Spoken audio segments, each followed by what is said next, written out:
Hello everyone, welcome to my Teaching Tuesday. This will be a weekly series where I teach piano from the beginning, discussing different techniques, analyzing pieces, how to efficiently practice, and more topics like this. All of these streams will be uploaded on YouTube so you can follow along at your own pace or hop in at any episode that is suited for your level. So this week we'll be starting from the very beginning with everything you need to know to start playing the piano. And so just a couple of disclaimers before we start. I will be moving through some of these like early concepts like keyboard geography and staff reading a little bit quicker so that it can move along. And so I'll leave a little bit of a guide right below here on the side of the screen for you guys to check in if you're trying to keep up. And I know people are going to be at different levels when checking out this video. So if you're watching this on YouTube, feel free to pause if I go over something too quickly, or if you are in Twitch chat, feel free to ask some questions and I'll make sure to take a look. Second, the method book that I'll be using today and for future lessons is from Bartok Mikrokosmos. And so I know that there are a lot of opinions on this book, and it's really good in establishing early concepts, but I know it's not super common of a method book that people start with. I think it's mainly due to how the music sounds. It's not always the most appealing. It can kind of sound a little bit dissonant and can be hard to follow without a teacher. But one of the main reasons I'm using it is because it's public domain, so I can technically and legally show this on the screen. And also anyone can have access to this book for free. And so I can show it on the screen. So if you don't enjoy this music as much, it's completely fine. The important part is that these concepts can be taken from these Bartok Mikrokosmos pieces, and many of these concepts can be applied to whatever method book that you use. If you guys are looking for other method books, two of the more popular ones include Alfred All-in-One Piano Course or Favor Adult Piano Adventures All-in-One book, and I can drop some links in the description below if you're looking to any of these. Cool. So the first thing we'll talk about today is general posture at the piano. Okay. So if we switch over here, so I know you can't see my legs, but one of the most important parts that I guess sometimes gets overlooked is that you need to sit up nice and straight with your shoulders and feet planted on the ground, right? The feet planted on the ground is very important for like stability. And so piano does not just come from your arms and your fingers, but it comes from like a whole body kind of involved. So making sure your feet on the ground help you to be able to move around whenever you need to. And yeah, that's pretty much, or in terms of sitting, that's pretty much it, right? And I think the most important part that I would say is also to think about your chair height, right? And so as you can see, so making sure that when your hands and your arms come up on the keyboard, that your forearms want to be generally parallel to the ground, and so that your shoulders are not shrugged up, right? So sometimes if your seat is too low or too high, it'll make your arms a little bit uncomfortable. And so if you're generally parallel to the ground, then it'll make it so that you have enough movement and flow throughout all that is going on. Yeah, and so some people prefer actually for their arms to be slightly above parallel or slightly below parallel, but I think the idea is just you want it to be somewhere around parallel so that you do have that free movement. Great. So when it comes to the wrists, you want to be pretty level as well, in level with your forearm, right? You don't want them too high, but you don't want them like below the keyboard either, because trying to play like this, it's gonna make it so that you have a lot of struggle trying to move across, and if it's too high, it's gonna be hard to like press on the keys, right? So yeah, that helps movement being quite natural. And for our fingers, that's the other important part. You can see either on the camera down here below or on the side, that our fingers want to be generally pretty curved, right? I think some people talk about like putting like a tennis ball or like an orange underneath their hands. I don't really agree with that. I think like the best way to check is that if you like were to pick up your hands, you know, to just gently drop it on, there's kind of like a slight natural curve that already comes in our hands, and that kind of gets you to the right position. So I think like thinking about the ball or the tennis ball makes you a little bit too you think about it a little too hard, and it's a little too unnatural, right? So I would just like slightly just pick up your hands, just gently lower them until your wrists are parallel, and yeah, you're pretty much good to go. So I think one more important thing to mention is that when it comes to posture, it is all about finding a natural position where your body feels comfortable, right? So these all these things I've been talking about are general guidelines that allow for like best playing, but of course people are going to have their preferences. You might see some professional pianists play like completely straight fingers. You might see people sitting like really high or sitting really low. But I think trying to nitpick every single position of your body is just going to lead you to feeling like super tense and uncomfortable. So just keep some of these in mind, and always just try and find something that that is comfortable for you. Cool. So let's go ahead to keyboard geography first. And so if this is the first time you're looking at the keyboard, let's just go over this really quickly. And so taking a look at the keyboard, right, there are 88 keys on a standard keyboard. And looking at it, there are black keys and white keys. And so the easiest way to kind of organize it is using the black keys, right? So with the black keys, we have groups of 2 black keys over here. Okay, and we also have groups of 3 black keys over here. Okay, and so these are kind of what split it up, right? So we have a 2 group of black keys and 3 black keys, and it kind of just repeats. 2 group of black keys, group of 3 black keys, 2 group, 3 group, 2 group, 3 group, etc. Okay, and then the other one is that we have white keys, right? And so there are 7 of them. And so it's based on the alphabet, where we have A, B, C, D, E, F, G. And then it just repeats back to A, B, C, D, E, F, G, and I'll just keep repeating. One of the easier ways to remember it is if you look for a group of 2 black keys, and in between the group of 2 black keys you have is the letter D. And so if you go a letter before that, you have letter C. If you go the letter above D, you have E. And then from there, you can kind of figure out all the rest of them. So we have, if this is D, we know this is going to be E. We know this is going to be F. We know this is going to be G. We know this is going to be A. And they kind of repeat. So A, B, C, D. Okay, so if you're trying to get used to finding out the keyboard, I would say find a group of 2 black keys and locate D. You can also do it down here. Find a group of 2 black keys, locate D, and kind of go up the alphabet after that. Okay, and so if you guys are having trouble following along and this is completely new to you, I'm going to leave this on the side so that you guys are able to see it. And over here, so it's right below me here, and so these are all the notes on the keyboard that you'll need to know. Okay, great. So that's keyboard geography, like a super fast version of it. And the more you see it, the more comfortable you'll get, of course. And the next concept that you need to know in order to start playing piano is reading the grand staff. And so this is like what you see on any type of sheet music. Okay, and just a quick note is that if you happen to be starting a young student with piano, modern day like piano pedagogy doesn't actually start kids with learning how to read notes on a grand staff like on day 1, and kind of goes with a different approach that slowly introduces the staff. But we can kind of discuss that at a different time. But this course is mainly focused on adults, and so I'm going to go right into staff reading. Okay, so let's go over here first, and let's look at the staff. So if you've never seen a staff before, let's show it over here. Okay, give me 1 sec. Cool. So this is the staff that you'll see on the piano or on the sheet music when you're trying to learn. Okay, and then so there's a couple things to note here, that we have lines and spaces, right? So we have one line over here. Let's make this a little bit bigger. We have one line over here, right? Then we'll have another line over here, and then etc. Okay, so we have 5 lines. Excuse me. Great, and so we have 5 lines, and then that equals, in the middle, we're going to have 4 spaces. And so when it comes to reading the grand staff on piano, we're going to have two different staffs. So if we go down here, I'll erase this, or I'll go down here. Right, we have the first one where we have the treble clef, and this is generally supposed to be for the right hand. So it's a little fancy, super fancy symbol, and we call this a treble clef, and it's used for the right hand. And so figuring out the notes here, we have a couple of easy rules. Just like Bodart and if Ed has here in the chat, we have every good boy deserves fudge or face. And so what that means is, if we look over here and we go to the spaces, I think it's easiest to remember the spaces, just because there's 4 of them and it's easy to locate them. So if we go over here to the treble clef, this is for the right hand.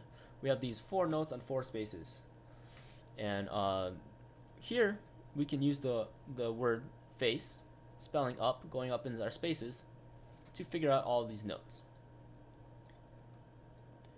Right? So using face here, we know that this bottom space, if we have a note, is going to be F, the second space is going to be A, the third space is going to be C, and the fourth space is going to be E. And so finding it on the keyboard, the treble clef, one of the most important notes over here is what we call middle C. So middle C is kind of floating down here with a circle with a line through it. This is kind of like our famous middle C that you have at the middle of the piano. Most books and everything will start you here. Okay, and so this staff on the treble clef is everything that happens above middle C. Right, so if this is middle C over here, this first F that you're going to find is going to be the first F that you have above middle C over here, and then we're just going to go up in skips from F up to the A, up to the C, and up to the E. Cool, and so that's what we have on the spaces. Okay, and to figure out the notes on the middle, on the lines, you're just gonna go every other note, right? So if we think about back to our letters over there, or you can see it below, if we have F and A, we have a note on the line in between, which would be letter G, right? Because after F is G, and then we reset back to A. The same thing goes from here. The letter in between A and C is letter B, so that's the line over here. The letter between C and E is D over here. And the letter that comes above E in the alphabet is letter F. And if we go back down here, the letter before F is letter E. And then if we're looking for a D, this is kind of like the other note that just kind of hangs out over here. This would be letter D. Okay, and so this is where the every good boy deserves fudge idea comes from. Right, so there's all these different combinations. I honestly find that it's easiest just to remember face, these 4 letters on the spaces, and you can just kind of remember what letter comes between each of the spaces. Okay, and so this is the treble clef, right? And this is generally for the right hand. Cool. So that's that. And so if you forget that, I have it over here down below. So this is the little guide that you guys will be using to follow along if you need to. Feel free to pause and try to practice it on yourself or by yourself if you need to kind of figure it out. Okay, and then so the left hand reads what we call is the bass clef, and so I'll draw a bass clef over here. Okay, and so the bass clef is with the left hand, and we have a little symbol that looks like this. Okay, with the 2 dots in the middle. And so here we have the same thing, 5 lines and 4 spaces. But for this one, there's a different acronym where we have on the spaces. So instead of FACE on the bass clef, this is generally for the left hand, it's going to be a different one. So these spaces, we're going to go with A, C, E, and G. Right? And so I don't know if anybody in chat has has an acronym for this, but the one that I learned growing up was all cows. Okay, drawing on this is pretty rough on the mouse. Eats and then grass. Right, so this is another use stupid ones. Boat art. Yeah, so this is the one that I learned growing up. I don't know what people use these days, but if you want to come up with something yourself, you're more than welcome to, right? But the spaces we're gonna go as A, C, E, and G, or all cows eat grass. And just same thing with for the right hand or for the treble clef, you're gonna find the notes in between. So if this is G over here and this is E over here, you're gonna have a note in the middle on the line, which we're gonna call letter F, right? Because that comes between E and G in the alphabet. Same thing over here. If we have C and E, the letter that comes before C and E is D. So D is on the middle line right here. And if we have letter A and C, the letter that comes between A and C in the alphabet is letter B. Pog. All right, so that's what we got here. Okay, so that's the bass clef and treble clef, and that's kind of what you need to know to follow along. And then if we keep going up, right, after G, we kind of goes up in lines and spaces. So if you see that G is on a space, right, the next note would be on a line.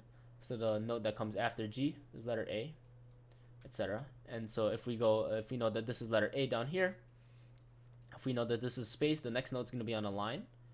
So we're going to have letter G, because G comes before A. Some people are coming up with some things in chat. Actual, curious, entitled grandmas, that also works. Awesome chickens, evacuate grapes, that also works. Whatever kind of helps for you guys. Cool, so that's kind of the quick super crash course on reading notes. And so reading and memorizing notes on the grand staff is kind of intimidating and kind of what stops people from reading sheet music in general.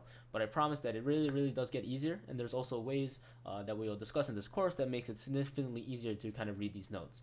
So kind of just trust in learning these, memorizing these, and don't go into things like, I don't know, Synthesia or something. I think that's just a lazy workaround, but that is my opinion.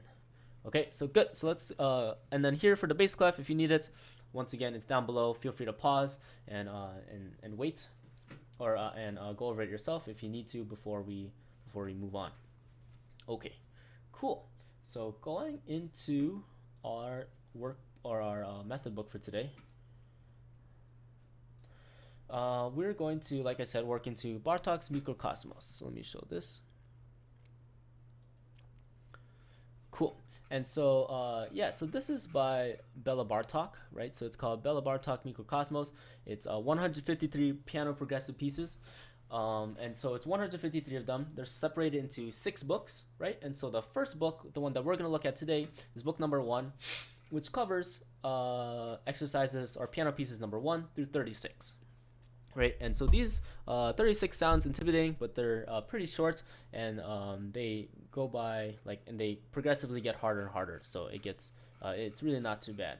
So let's take a look at the first one, okay?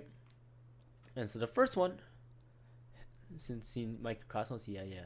Okay, and so the first one that we have here is over here. Okay, so I know this looks a little daunting, and so if you need some help, make sure to use the notes guideline below, and I'll kind of go over all of it. Okay, so there's a couple things that we need to note beforehand, right? So taking a look, right, we have the treble clef and bass clef that we talked about, right? So this bottom line, generally the bottom line is going to be for the left hand, and generally the top line is going to be for the right hand. Okay, and then we have some notes here. Okay, and then we'll also talk about the rhythm. So actually, I guess let's go over the rhythm first before on a separate sheet, just so it doesn't get too confusing. Cool. So let's go over here. All right. So we're just gonna go to the treble clef. Okay, and so note values. Let's see what is wrong with this. I see. Okay. Cool. So in music we have rhythm, right? That's what organizes our pieces, and we have note values. Okay, so the general ones that people start with that we learn is what we have is a quarter note. How can I fill this in faster? Let's work on this. Okay, so a quarter note is, you'll see like a little note here, filled in circle or a dot with a line. Okay, and we call this a quarter note. And a quarter note gets 1 beat in your music. Okay, then the other one that we have is a half note. A half note looks similar, very similar note, but instead of being filled in, it's going to be empty circle, and this would get 2 beats. All right, so this is a quarter note, and this is a half note. We have a bunch of other ones, but maybe the other one that we need to learn for right now is what we call a whole note. And so a whole note would get 4 beats. Oh, so 1, 2, 3, 4 beats.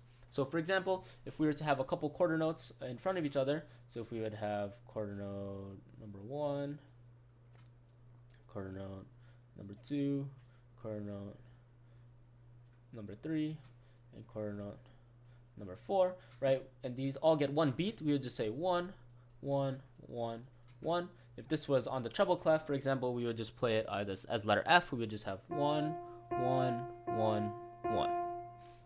Okay, and then if we have a half note, we would get 2 beats, right? So if this is our quarter note speed, 1, 1, 1, 1, 1. This one would get 2 beats, so we would hold it, play and hold it. We would say 1, 2. Right? So quarter note is 1, 1, 1, 1. If we had a bunch of half notes here, we would hold them as 1, 2, 1, 2. Cool. And then if we had a whole note over here, we would just hold it. Similar idea. We just hold it for 4 counts. 1, 2, 3, 4. And depending on what your tempo is, which means what the speed of the piece is, that's how fast you're going to count any of these, right? So we call them 1 count or 1 beat because it's not instead of 1 second or whatever, because it really depends on how fast your piece is going, right? So if we're playing a really fast piece, these quarter notes might be faster, like 1, 1, 1, 1, and so your half note would be 1, 2, 1, 2, or 1, 1, 1, 1, 1, 2, 1, 2, etc. Okay, so it's all kind of relative, and that's kind of what we have here. Okay, so if we go back to this one, where we have the Bartok Mikrokosmos. Okay, so we'll talk about a couple things. So before you start the piece, it's always important to look at the left side of the piece to kind of see what we have. So like I said, we looked at our treble clef, we looked at our bass clef, and over here we have what we call as a time signature. Okay, yo, see you later, Watkis. Thanks for stopping by. Okay, and so what we have here is a time signature, and so our time signature it tells us which beat or which type of note gets the beat and how many beats there are. So if we look at this one, so over here the top number tells us how many beats are in one measure, right? And so the number is 4 here, and so the measure we know is separated by this line over here. Okay, so this is what indicates as a measure. And so so the bottom number tells us what type of note gets the beat, right? So for a 4, we call it as the quarter note. So if it's a 4 on the bottom, the quarter note gets the beat, right? So that means there's going to be 4 quarter notes in one measure. So this piece, in the first exercise of Bartok's Mikrokosmos, we have 2 half notes, right? So if a half note is 1, 2, right? This one would also be 1, 2 counts. So this would equal 4 quarter notes. Okay, so for this first measure, right, we would play. Good. So that's pretty much all we need to know. Sorry, I'm gonna go backwards a little bit. Okay, so we have 4 quarter notes per measure. Okay, and quarter notes are getting the beat. So now that we know all of that, we're gonna take a look at the right hand first. Okay, so using our guide below, or if you memorized face, or however you memorized reading the music, okay, we're gonna start on this upper C above here. So we're starting on the C above, middle C. Okay, and then so we're gonna start on C, and then this is gonna be 2 counts. 1, 2. 1, 2, and this is gonna be 4 counts. Okay, and so we can read this as, since we know that this is gonna start on C, okay, we can use and if we memorize reading the notes, or if you look down there, this next note that you're gonna figure out is letter D, and this third note is gonna be letter E. Okay, and good. So we have C, D, E, and so good. So we have for example, let's play the first 2 measures. So we have 1, 2. D2, and then E. 1, 2, 3, 4. Cool. And another way to read this actually is that so we know that this is C, right, from face. So rather than also memorizing that this is going to be letter D on the 1, 2, 3, 4th line up, that can get kind of confusing. We can kind of use the notes from before to kind of help us, and so we call this interval reading, or reading by steps, to help us get from one note to another, right? So if we know that our notes goes from spaces to lines, or lines to spaces, if we know that this is C over here, and we see the next note is just 1 line above C, we know that that's just going a step up, and so that you know that that's going to be D. And if we do the same thing, if we know that this note is on a line, and we see that it's going up to the next space right above it, we know that that's just going a step up, and a step up from D is letter E. Right, and so we can kind of use one note to the next one to kind of figure out all these notes, rather than only just knowing, okay, this is letter D on the 4th line, this is letter E on the 4th space, this is going to be letter F on the 5th space, right? So that can be kind of confusing, and that's what kind of people get scared about when they see all these notes. But if you use them relative to one another, kind of leading step by step, it makes it a little bit less intimidating. Okay, so if we follow along here, okay, I'm just gonna play through this one, and then you guys can follow along on your own as well. Okay, so starting from measure 1. Sorry, let me talk about one last thing.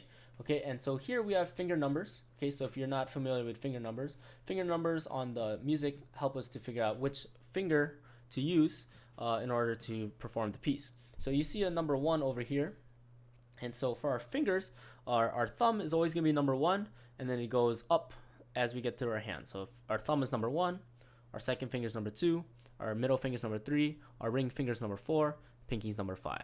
When it goes to the left hand, same exact thing. Thumb is number 1, second finger is number 2, middle finger is number 3, ring finger is number 4, and pinky is number 5. Cool. So following along over here, going down to this first line, we're just going to read the right hand only of this first exercise. Okay, we're going up in steps only. So we have, for example, for counting, okay, we're going to start from the beginning. Ready, and 1, 2, 1, 2, 1, 2, 3, 4, 1, 2, 1, 2, 1, 2, and then we have rest. I'll explain that. 1, 2, 1, 2, 1, 2, 1, 2, 1, 2, 1, 2, 1, 2, 3, 4. Okay, good. So that was the first line with just the right hand. And one thing that I forgot to explain here is the rests. Okay, so if we have 4 beats in our measure, excuse me, like we mentioned earlier, we have 2 beats coming from this half note, and this little symbol, this little square over here on the bottom, is what we call a half rest. I miss clapping out notes like in school. Yeah, we could do that too. Yep, exactly. So if you see this this little rest over here, okay, you see that it's on the top side of this middle line, right? So let's see if I zoom in, will that help? You see that this note here is kind of sitting on top of this middle line. So this kind of looks like a hat, and so since it looks like a hat, that's what you call as a half rest. So right, so instead of making noise for 2 counts, you're going to rest for 2 counts. If it looks like this one, where it's attached to the bottom, it's kind of like a hole in the ground, and so you know this as a whole rest, and so that's going to be for 4 counts, just like a whole note, but a whole rest. Okay, so that's why I rested for 2 counts here. All right, cool. Let's go. 1 second, let me zoom out a little bit. All right, that's good. Okay, good. And so that was with the right hand, right? Okay, and now let's do it with the left hand. So the left hand, if we use our guide on the left to help us, right, we know that this is going to be letter C. Okay, and it tells us to use our 5th finger. So you're going to put your pinky finger on C. Okay, and we know that this is C below middle C, because remember, like I said, middle C is always over here in the center, right? And so middle C is in the center of your keyboard, and since we know that this is letter C and it's the one below middle C, we know to go to the one right next to middle C. Okay, so that's how we know we're starting here, right? Because there's a lot of C's on the keyboard, so always the question is, how do you know which C to start on, right? And so I would say that you always find middle C, or if middle C is not given, I would draw middle C just like I did, right? And so if I drew middle C over here, we know that this is the next middle, or the next C down, and we know that this is the next C going up. Cool. So that's that. You see? Yeah, exactly. All right. Good. So going in this one, right, if you memorize the notes, you'll know that this is C, D, E, going up to F, E, and D. If you don't memorize the notes, and you can remember starting on letter C down here, if you go up from, so if you know that this note is on a space, you go up to the next line, you know that we're going just up a step from C to D. Right, and if you see that this note is on a line, you're going up to the next space right above it, you know that it's another step from D up to E. Right, so experiment learning and memorizing the notes for what they are, and also learn how to use the note that came before them, or see how they're relative to each other to help you kind of read faster. Cool. So if we do the bottom one, same exact rhythm. We're going to count 1, 2 on each. So 1, 2, 1, 2, 1, 2, 3, 4. 1, 2, 1, 2, 1, 2. 1, 2, 1, 2, 1, 2, 1, 2, 1, 2, 1, 2, 1, 2, 3, 4. Alright, so that was that. Right, and so if we know the left hand and the right hand is just moving up in steps, just like we did there. I need to get a drink of water. Then we're going to put it hands together. Okay, so starting on C's for both hands, right? So we're skipping middle C, right? Your right hand is 1 C above middle C. Your left hand is 1 C below it. And you're going to play half notes, same exact notes, and same rhythm. So starting from the beginning over here, we're going to go 1, 2, 1, 2, 1, 2, 3, 4. 1, 2, 1, 2, 1, 2, rest, rest. 1, 2, 1, 2, 1, 2, 1, 2, 1, 2, 1, 2, 1, 2, 3, 4. Cool. So that's the first exercise. right? So let's go over a couple things, right, on what we need to know. I know we took a lot of time just to get through one exercise, but I think it's important to go through all the steps, and so you can follow the same steps that you need to for any of the other pieces along here, and so we'll kind of go over a couple of them. Okay, so this is, so we looked at the right hand, right, looking for treble clef. Okay, we looked at the time signature that we learned. The top number means how many beats are in a measure, 4, and the bottom one being a 4 means that the quarter notes for 4, like 4 quarters, right, the quarter note gets the beat. So if we know that there are 4 beats, right, we have 1, 2, 1, 2, right, for each half note gets 2 counts. Okay, and then we figured out the starting note. The starting note was C on the right hand, and we also looked at the finger number. So we knew that we needed to put our right hand thumb on C. Okay, same thing with the left hand. We found that it was a treble clef, same time signature, and down here we figured out that this is letter C, and that our pinky, finger number 5, goes on the C. And if you have one more time, if you forget which C to start on, because there are a lot of them on the keyboard, you want to draw yourself another middle C over here, kind of floating in space in the middle, right? So we know that that's middle C of the keyboard. So if we're going up to the right hand and we count up all the notes, we know that this is going to be the C right above middle C. And if we go down, we know that this C is going to be right below it. Okay, good. So this is pretty much the end of the lesson here. And so we're going to go over a couple more of the exercises here. But yeah, this is kind of like a good point to kind of get all the concepts. So if you need to review any of it, I would like pause here and kind of rewind and learn through the figure number 1. But we're gonna keep going down and learn a couple more of the exercises here to kind of do the same idea. Okay, so let's erase this for now.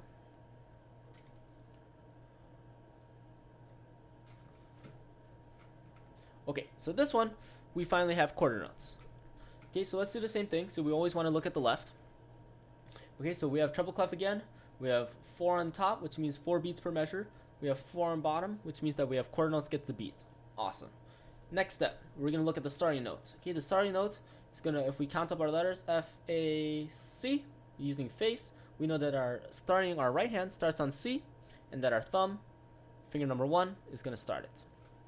Okay, other than that, after that, you can start looking at the notes. Right, so if this is C, we can go up to the next one from a space to a line is letter D, line to a space is letter E, right, because we're just going up in steps.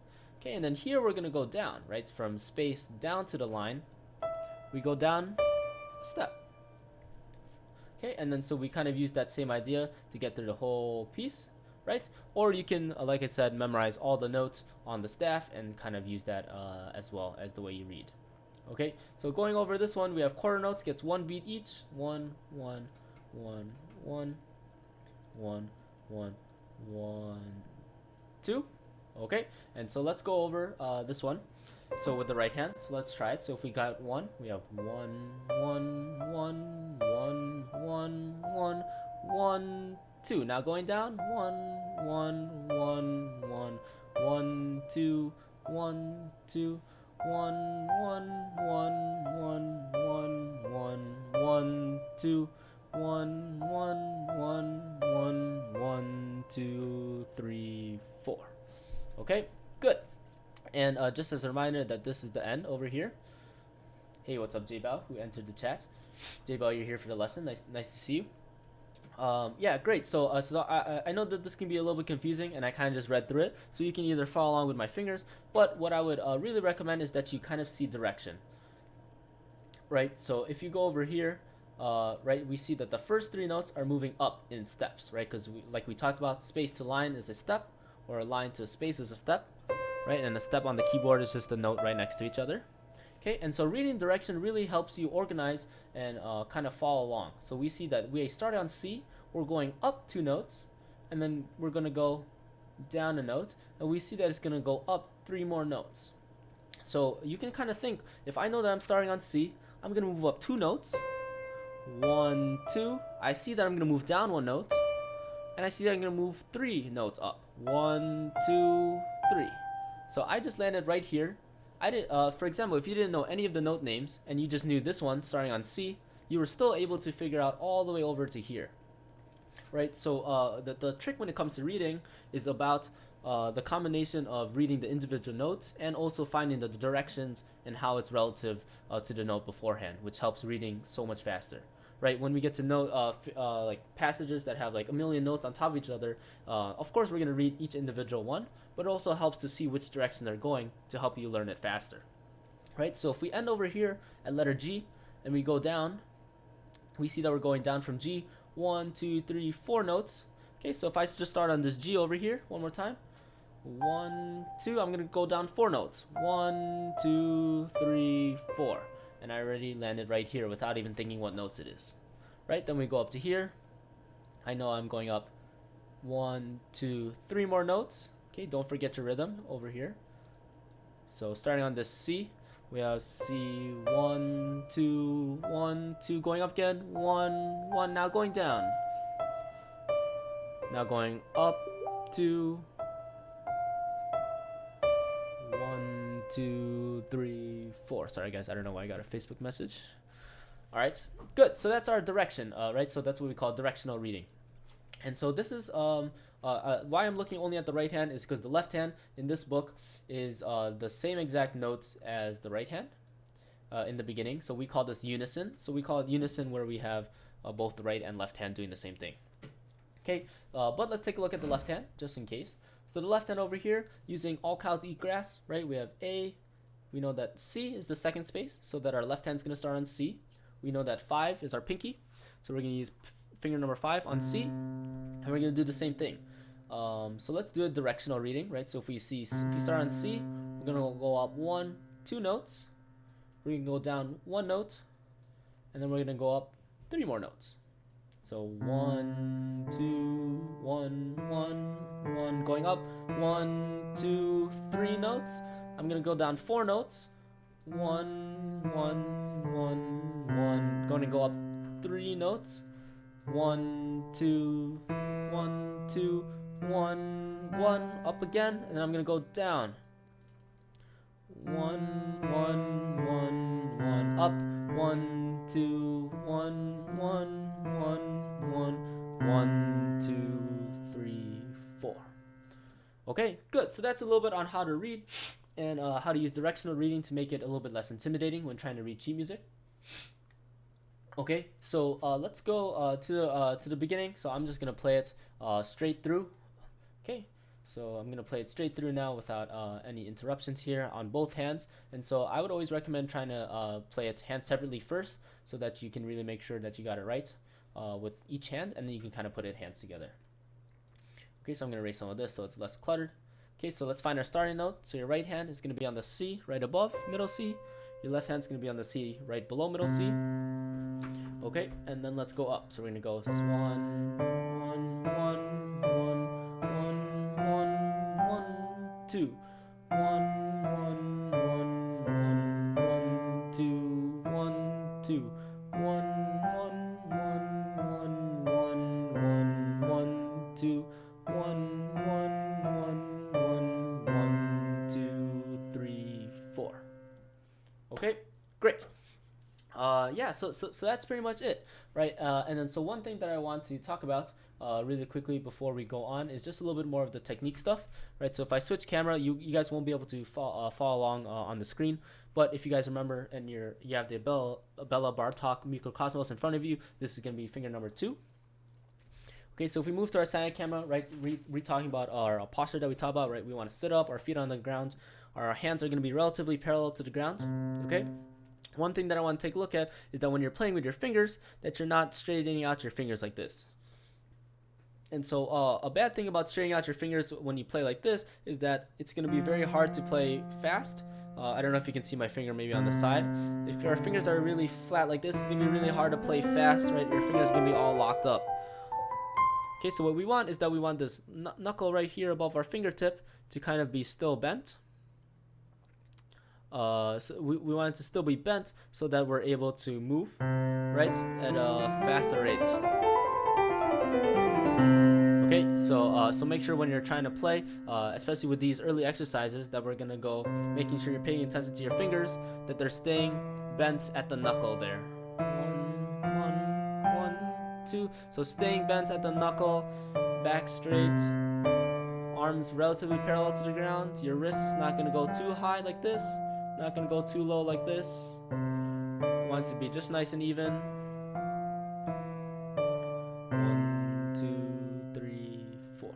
Right, so if you guys can see, my forearm might be slightly above parallel. That's kind of like what I prefer on stream. I don't know why. Sometimes I like to be slightly below, but I definitely not going super low, or definitely not going like super high like this.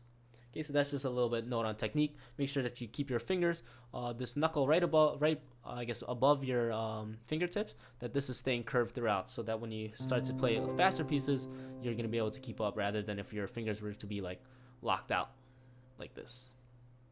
Cool. So let's go over maybe one more exercise, and then what I would say is you guys should follow along in this Bella Bartok and keep going throughout all these exercises. Next week we can take a look at a little bit of this one some more, getting into some other passages, right? So just reading this briefly over here. This is exercise number 2, part B, so letter B. So you see here's where we find a different starting point, right? So our note over here, if we use our FACE, our face trick, we go FACE, and so now our pinky, our 5th finger, is going to start on letter E with the right hand, and from here you're going to go steps and skips, or I'm sorry, steps going down and going up.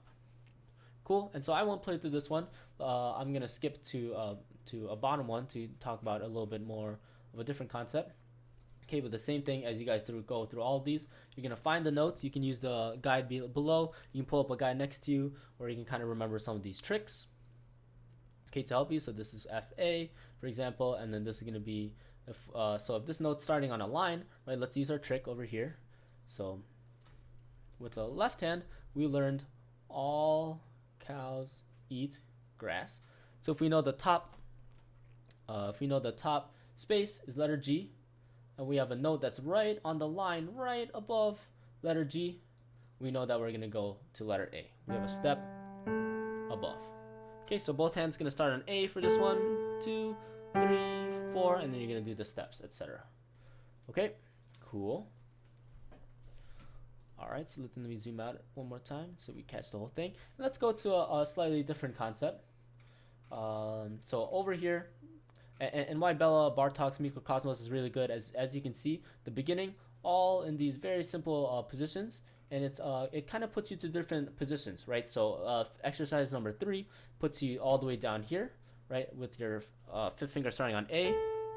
Okay, if you go to exercise number 4, it puts your thumb right over here on B, right? And so you're not getting fixed to one position, which I think is pretty important, because you're not just only memorizing the fingers on certain notes, on these like 5 notes, for example. Your hands are forced to move all over, and you're also forced to read all over. So this really gets you pretty comfortable with reading and with the keyboard. Okay, so the first 6 exercises are all these kind of steps, with quarter notes and half notes starting in different positions. Okay, and let's go really quickly to exercise number 7, where we get a little bit, where we have another note. Okay, so if you see over here, we have a half note with a dot next to it. Okay, and so this is what we call a dotted note, and so the dot adds half the count, right? So if we know that our half note gets 2 counts, we know, and like we said, if we have the dot adds half of the count. So half of 2 is 1, so the dotted half note will get 3 counts instead. Okay, so if this was applied, for example, to a whole note, right, we know the whole note gets 4 counts. If we had a whole note with a dot, right, that means half of 4 is 2, so this would equal 4 plus 2 is 6 counts. And if we had a quarter note 1, I'm too lazy to fill this in, for example, quarter note, we had a quarter note dot, this would be 1, and I guess 1.5 when we learn 8th notes coming up later. Okay, and so you can see this is why Bella Bartok's Mikrokosmos is really good, because when we get to even like exercise number 7, this is really just getting you used to, there's only steps here, getting you really good with rhythm. 1, 2, 3, 1, 2, 1, 2, 1, 2, rest, rest. 1, 1, 1, 1, 2, 1, 2, 1, 2, pressed. 1, 2, 3. Keeping your fingers curved. 2, 3. 1, 2, 3, 4. 1, 1, 2, 3. 1, 2, 1, 1, 1, 2, 3, 2, 1, 2, 3, 4. Okay, good. So yeah, it kind of gets very progressive like that. And number 8, you're gonna start to get a little bit more stuff, and then we can talk about that next week. Okay, so yeah, so I think that's it, guys. Make sure you go if you would like. Once again, this is Bartok's Mikrokosmos. It is free. I will put a link in the description below if you guys want access to it. If you're not too attracted to this, there's also a couple other method books that I mentioned earlier that are also helpful, and so I'll also put those at the bottom. Okay, and then so yeah, so this was just week number 1 out of a whole bunch of courses, and so we'll progressively keep getting harder and harder, and we can talk about all different things. I think next week's lesson might be on scales and arpeggios and chords, and kind of how chords are formed, so getting to a little bit of theory if you guys are interested in that, kind of how to practice and kind of get our technique up with our fingers. And if you guys have any other concepts or anything specific you guys want to know, please feel free to join Twitch and ask me questions on there, or leave it in the comments on the YouTube below. And yeah, we're gonna keep trying to do this every week with new concepts, and yeah, we'll be learning together. So eventually we'll get into super advanced pieces, kind of analyzing those and seeing what's needed to play those. And if anybody is interested in private lessons, I do offer online private lessons and have several spots available. So feel free to leave a comment below, send me a Discord message, or hit me up on Twitch. And I'll also have a website up soon where you guys can contact me. So thank you guys very much. I hope you guys learned something today. And if I covered something too fast or have any feedback for me, please let me know in the comments below, or come join me on Twitch. This is like the first time I'm doing this, so I'd really love the feedback. And yeah, thank you very much, guys. Catch you next Tuesday.